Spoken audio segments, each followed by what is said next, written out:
Hi, I'm Martin Jarvis, and once again I want to welcome you to Listen. Black folks still getting murdered. Stand your ground laws. Interesting.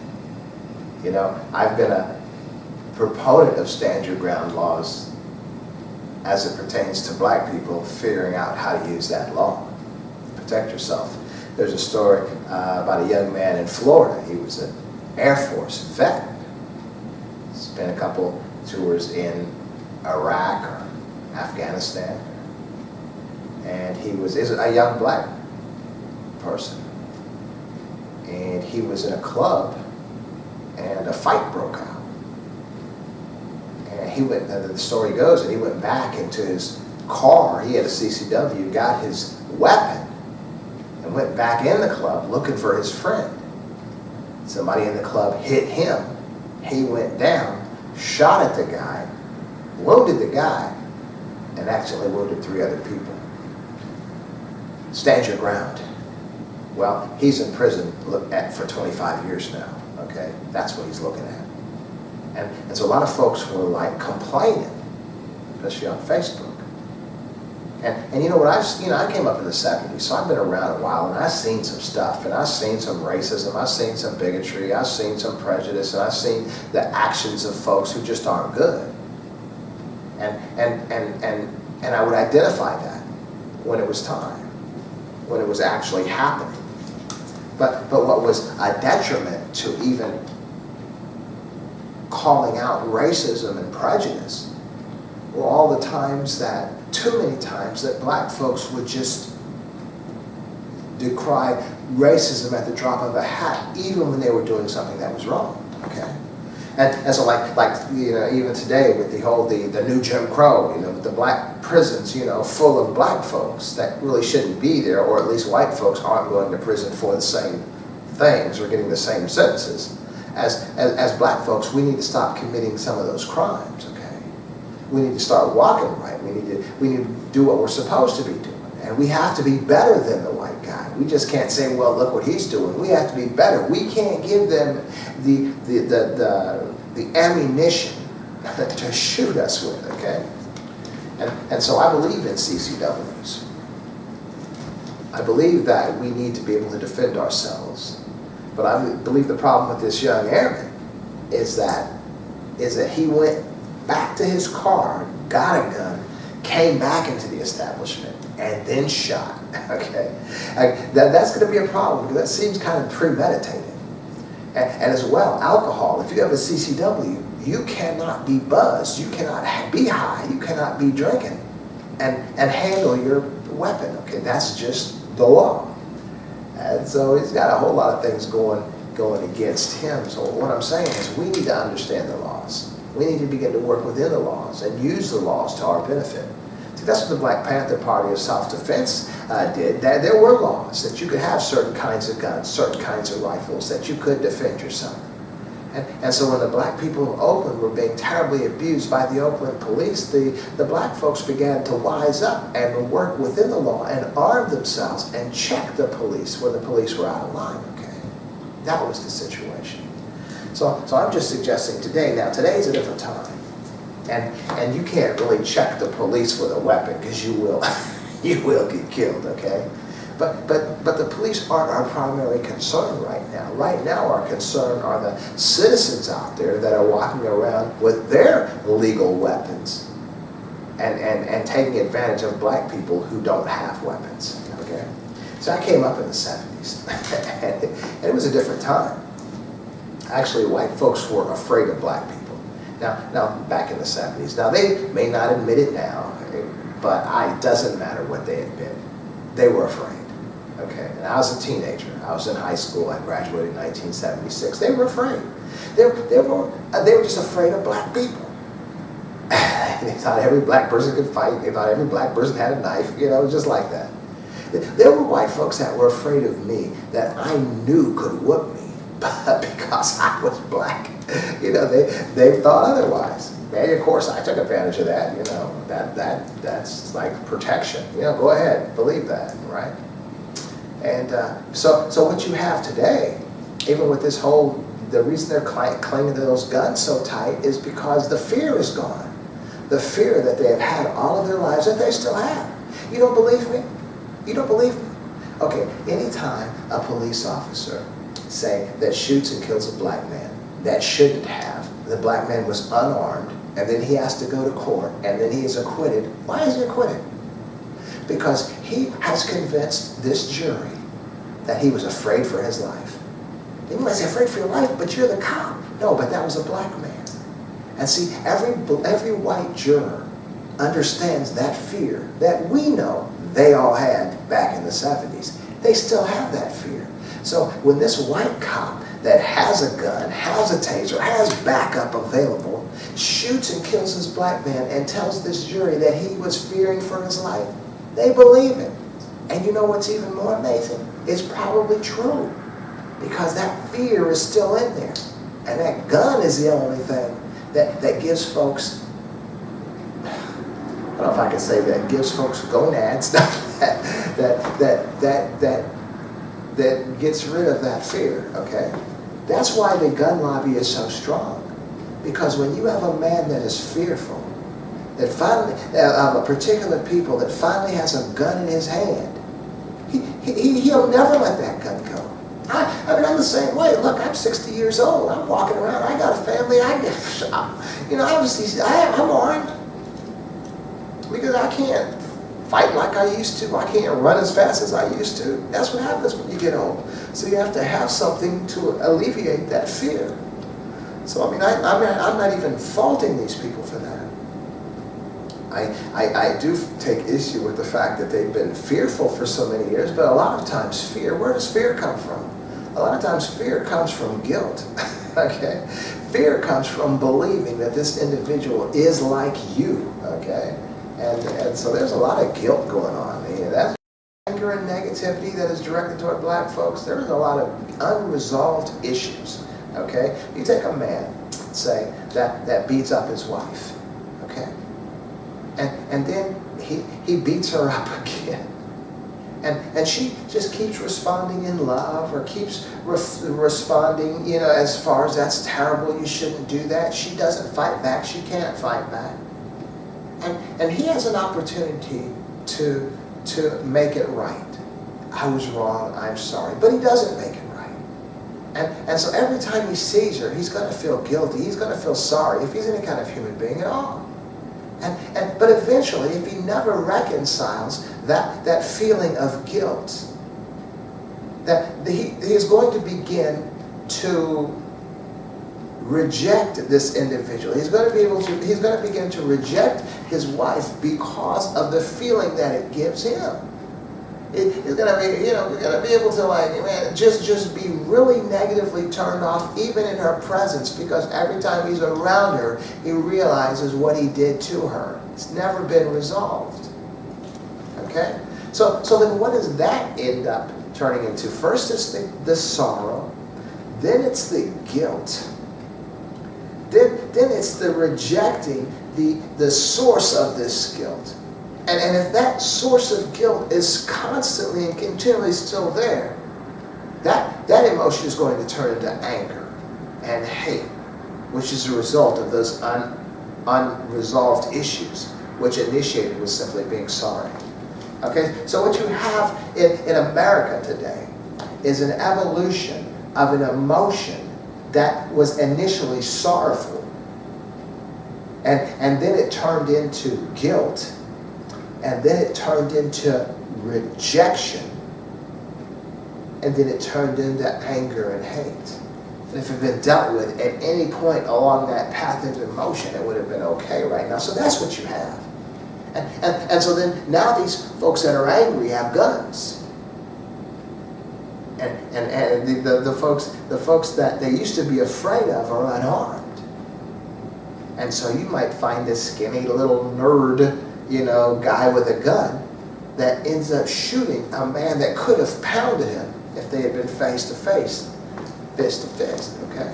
And that's the situation we got today. We just need to realize that. And so my remedy is that black people simply need to get armed.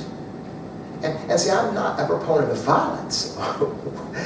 It's like the arms race, you know? It's like this country, it's like the Soviet Union has nuclear arsenals, and we have a nuclear arsenal. And nobody's going to get rid of their nuclear arsenal because they don't want to be just the one without a nuclear arsenal.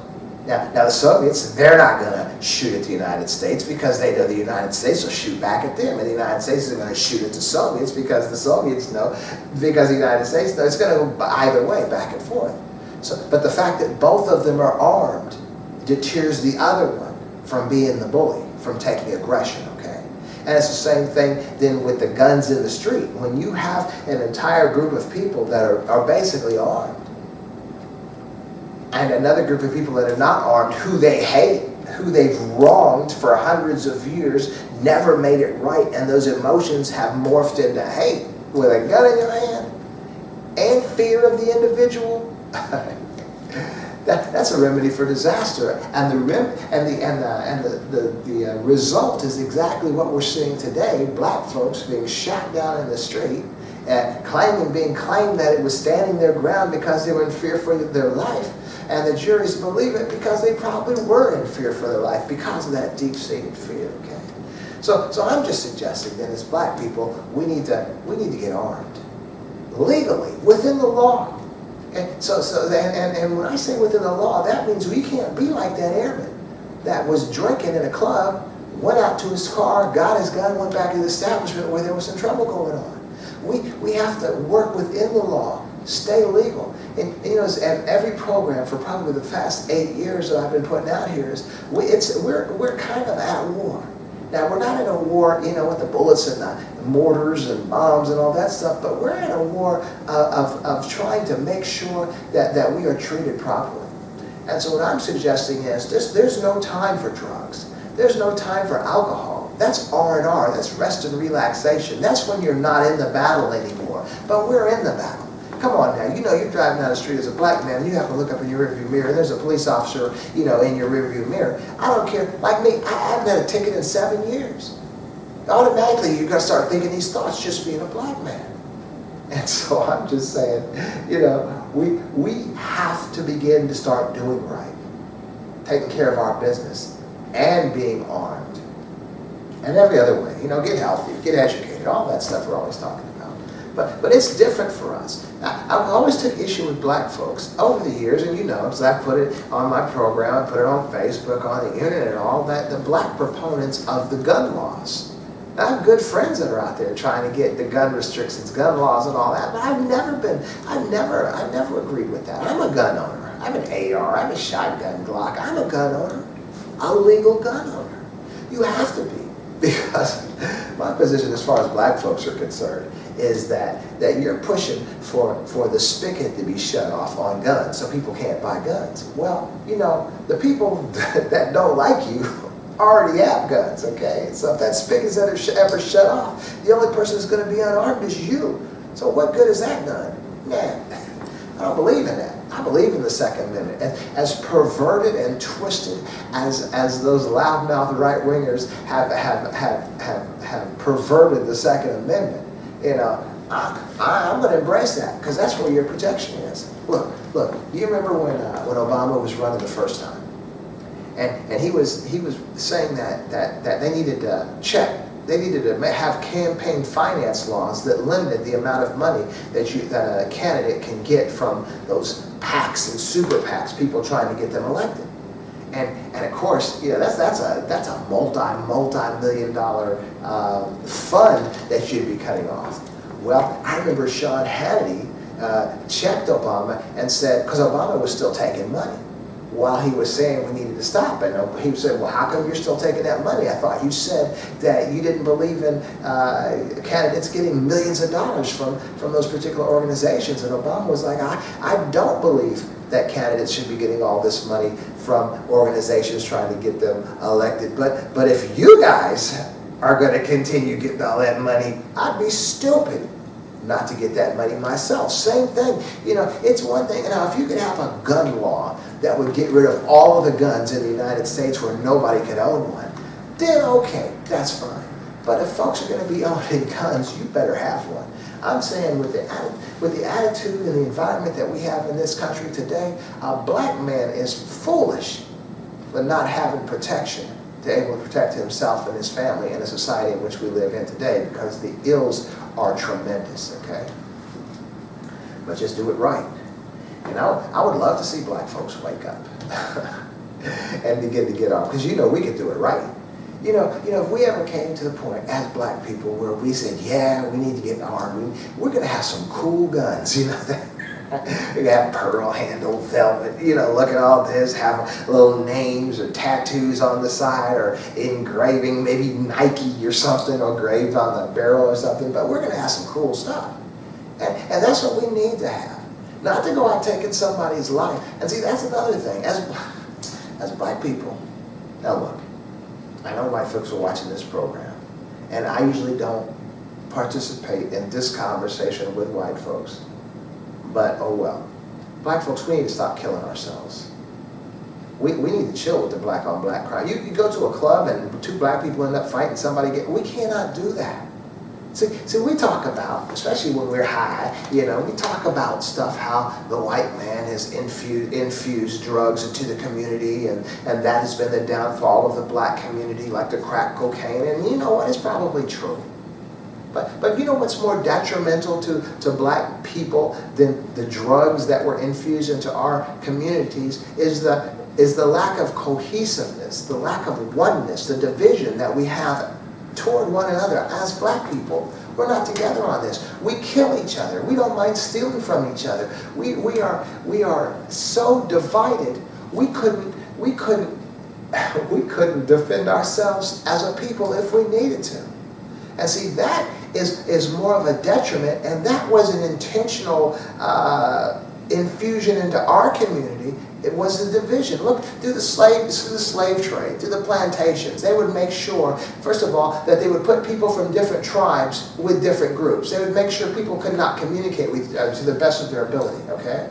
Of course, eventually, everyone did, but that was the intent, to keep them divided, to keep them from being able to communicate. They would even have fight clubs. You know how we see them fighting those dogs today? And fighting them chickens? Well, they were fighting Negroes back in the day. And who wouldn't? If you were strong, if you could survive and realize that you would be treated well, you probably would. So they encouraged division among black people all throughout history. So what do we have today? So we have the gangs that wear the blue colors. We have the gangs that wear the reds. We have this kind of gang, that kind of gang. I know in Dayton we have a whole bunch of gangs all over this nation, okay? But all I'm saying is that's a division. That's an intentional division. You want to call the welfare system a way to divide people, a way to keep people under, keep people subjected because they need to be fed, by the man. You want to talk about the drugs being infused into the community to keep people focused on self-destructive traits that are keeping them from functioning in any kind of successful way? Well, I want to suggest to you that the division of black people in this nation, the negative attitude that we have toward each other, is more divisive and more destructive than the drugs, than anything else that we can imagine, because there is no cohesiveness. A nation divided against itself cannot stand. As Abraham Lincoln, I believe that's a biblical verse as well. If we are divided, we cannot stand. And so as long as we are killing each other, as long as we are stealing from each other, as long as we are divided, we'll never be worth of anything. The power even in the civil rights movement was the cohesiveness of the groups. You had people like Stokely Carmichael. You had people like Malcolm X. You had people like Martin Luther King Jr. whose views were diametrically opposed to each other, but they came to a point to realize that if anything was going to be accomplished, they had to come together in unity, and that's what they did.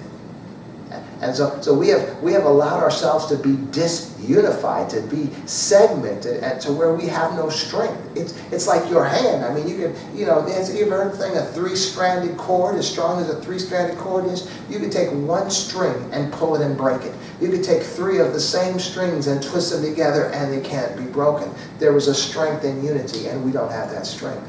So it seems like the only strength, the only power we have today in America is that we can get on the internet, on Facebook, and type SMH. Look what they did to us. How could they do that to us? How terrible those people are. What good is that doing? Nothing. We need to suck it up, get strong. I suggested the other day, to somebody that how we needed to do this, we need to just get armed, get confidence, do right, and just protect ourselves if the need arose. Well, look, anytime somebody, a black person tries to stand, they end up going to jail. No, you cannot have a defeatist attitude. Look, today we are riding. Our successes today, our liberties today, are riding on the coattails of the sacrifices of scores and scores of black people and others who sacrificed themselves, their lives, their well-being, their livelihood, so we can be well today. So what are we willing to sacrifice? So we need to stand up for ourselves. We need to defend ourselves. We need to stand our own ground, and there will be battles lost. We will go to court when we are right, and we will lose at times. But perseverance. We have become such a weak generation that we believe that posting a post and putting SMH on there is somehow participating in a movement to help free the black people from bondage that we're experiencing in this nation, but it's not. And if you can do nothing else but simply defend yourself, if we can have a nation of black people that are all defending themselves, we won't have many of the issues that we're having today. Look at the Wild West. You know what you don't see in the Wild West in the movies, the pictures, or even the history books? Is that a third of all the cowboys were black. And they were tough. They were strong. They were roping steer. They were the best bronco riders. Those were the black folks. Did you know that the Lone Ranger, remember the Lone Ranger and Tonto, the series that we had, all those years, that lawman that would go out and bring in, there was a real Lone Ranger. He was a black man. For real. Because black folks. You see us, when we play basketball, black folks didn't invent basketball. But who's the greatest at basketball? Who's the greatest at football? Black folks didn't play football either. But we took it and we perfected it. What do you think we'd do if we had guns and we were arming ourselves? We'd get good. And the point is not that we would be bullies, not that we would take over or be wrong type people, but that we'll be able to protect ourselves. And what I'm suggesting this is, right now what you have today, you have people that will have no problem walking up to a black person and punking them and even starting a fight so they can exercise their right to stand ground.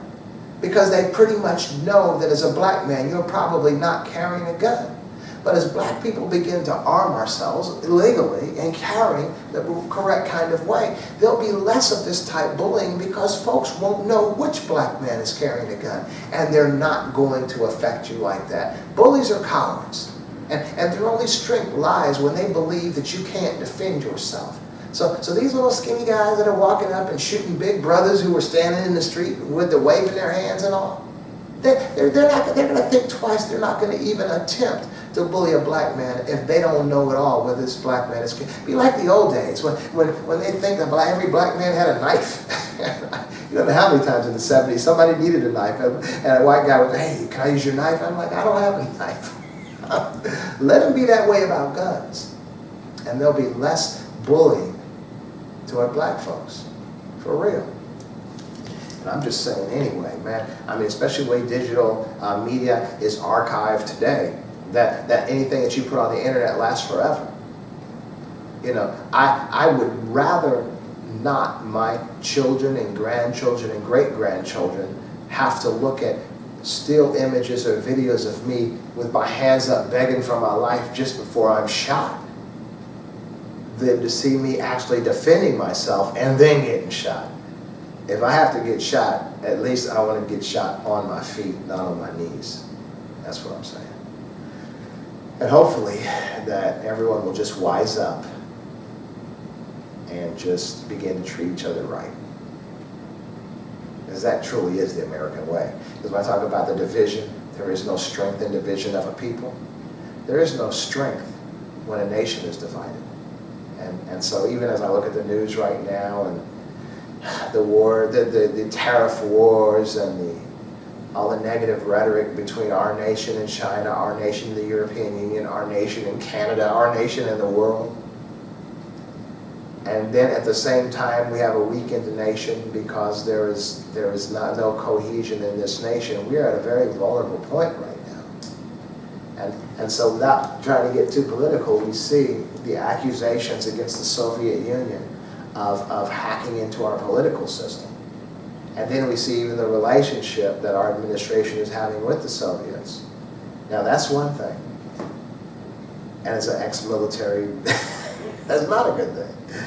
But then we look at the situation where they've understood that the Soviets were infiltrating like Facebook and creating fake posts to foment disunity between the races. So a lot of the harsh, racist, hate-filled rhetoric even that we have between groups, the hate for each other, has been created by external forces that are intentionally helping to create a division in this nation among its citizens, okay? So you have external forces trying to affect our government outwardly, and you have those same internal forces trying to divide our nation internally. And that is not a recipe for a positive end. So I don't know what conclusion you might personally come to as far as this program is concerned. Hopefully not simply based on a political agenda, because I am not political. Yeah, I voted for Obama simply because we needed a black man in there, and his brother was intelligent, and his intelligence far superseded anybody he was running against. But black young kids needed to see that a black man could be president of the United States. So I'm not political. I never was, and I'm still not. That was a social situation that we needed to have, okay? But right now, we're at a place where our nation is in jeopardy. And what I'm suggesting from my end is an internal fix, because if we can, as black people, can get ourselves out of this vulnerable situation that we're in, to be bullied and murdered and our murders celebrated. I remember this one lady posted on Facebook that she thanked God for the bullet that killed Trayvon Martin. For real, it's on YouTube. Look it up, okay? And so I'm saying is, our wellness will cure them of their illness, because they'll wake up. This man that feels all emboldened to go, shoot this black man, if he thinks a black man has a gun, he's not going to feel emboldened anymore. It's easy to be bold with a gun if you don't think anybody's going to be shooting back.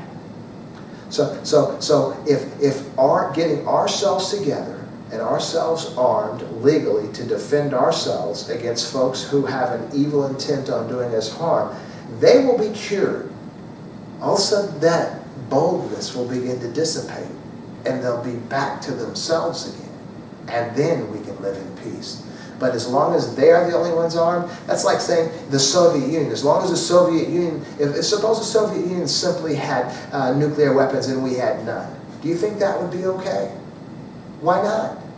So in our society today, if you have this one part of society that is anger and hate-filled, and they're the only ones with guns, do you think that's going to be okay? It's the same situation. It's not. There has to be a balance of power in order to make both sides act right. That's all I'm saying. Okay? Well, anyway, I do want to thank you once again for taking the time to listen. And I want to invite you to listen again.